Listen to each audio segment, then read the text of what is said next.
Hey guys, what's up? We're back with another video today, and today I'm putting out my USC versus Notre Dame preview and prediction. So as always, make sure you slam that subscribe button down below. Help me reach 600 subscribers for the end of the college football season.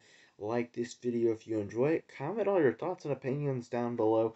I'd love to hear what your thoughts are for this top 15 matchup as the playoff rankings came out just today, earlier tonight. Um, Notre Dame is number 15. USC is number 6.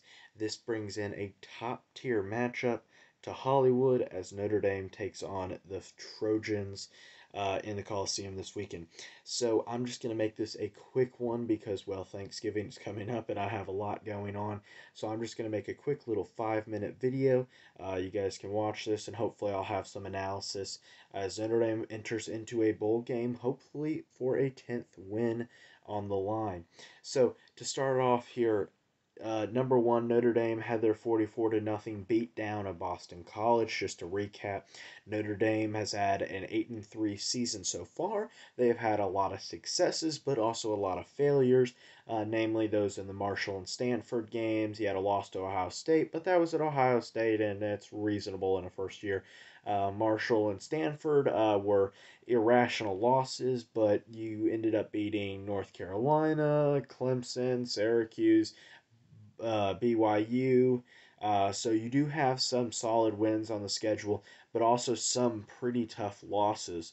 USC comes off a big win against their rival in UCLA, 48-45 win at the Rose Bowl last week. So a big win for the Trojans as they come in. Now they hold the number 6 seed in the nation and their own playoff destiny. If they can just get a win here, that would probably guarantee them a playoff spot as long as you continue to win out. The only team in front of them is the LSU Tigers.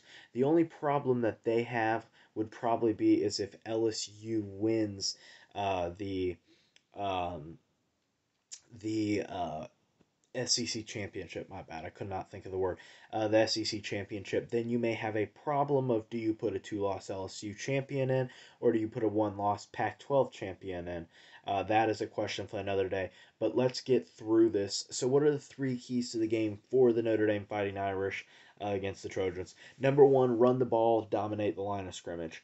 I know this is kind of two different keys, but it's really one in my opinion. You got to be able to dominate the trenches, and if you are able to run the ball and run it successfully, you will dominate the trenches. You got to do it both defensively and offensively. Notre Dame has the dudes up front on both sides, whether that be Joe Alt and Blake Fisher at the tackle positions on the offensive line, whether that be Jared Patterson, their leader at guard, left guard specifically, whether that be Isaiah Foskey and Riley Mills on the defensive line with the two Adamiola twins. Notre Dame has a lot of players in the trenches, which is something that Southern Cal does not have. Key number two for the game. This, I think, could be the biggest key, but we'll see. I think that you have to limit CJ will or not CJ. You have to be able to limit Williams just as much as you did with CJ Stroud and with DJ Uyunglele. You have to be able to do that. You cannot allow them to pass the ball. You have to make them. You cannot allow them to play over the top if that means playing a lot of cover two, whatever that is. You have to be able to do that. You cannot allow a lot of passing yards. Basically, the key specifically is that you have to stop the big plays from USC's offense. If you can stop the big plays, I think you can slow them down just enough in order that your running game can take away possessions and make it a really small or really tight game where if USC has any sort of mess ups or stuff like that, it could affect them massively. So, key number three, and I think that even though the last key is important, this key is the most important, and is the exact reason why Notre Dame beat Clemson, and Notre Dame was able to do this. And that is the biggest thing with this game. No mistakes in this game, whether that be turnovers, whether that be special teams mistakes, though I highly doubt it comes from the special teams. Shout out to Brian Mason. but you can't turn the ball over. Drew Pine cannot get his passes batted down and intercepted at the line of scrimmage. Audric Estime cannot fumble the ball away. You can't drop picks.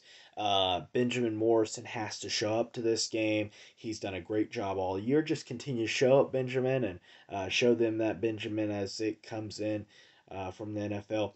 This is a Notre Dame team that is fully capable of beating the Cal, beating Southern Cal, and being able to win this game and being able to win it the same way they did against Clemson.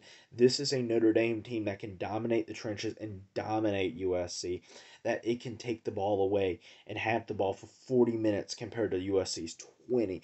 That is exactly what we need. I trust that Marcus Freeman in these big games has prepared them to win, but I need him to show that he can win and get off to the right footing by finishing this season out with a big statement win as you move into next season with all three of these same big opponents on the schedule.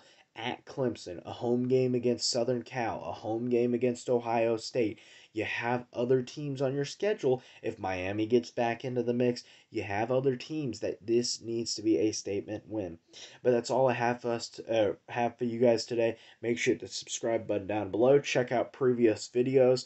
And a like would be much appreciated. And if you dislike the content, you dislike it, but make sure you put your reasoning in the comment section down below.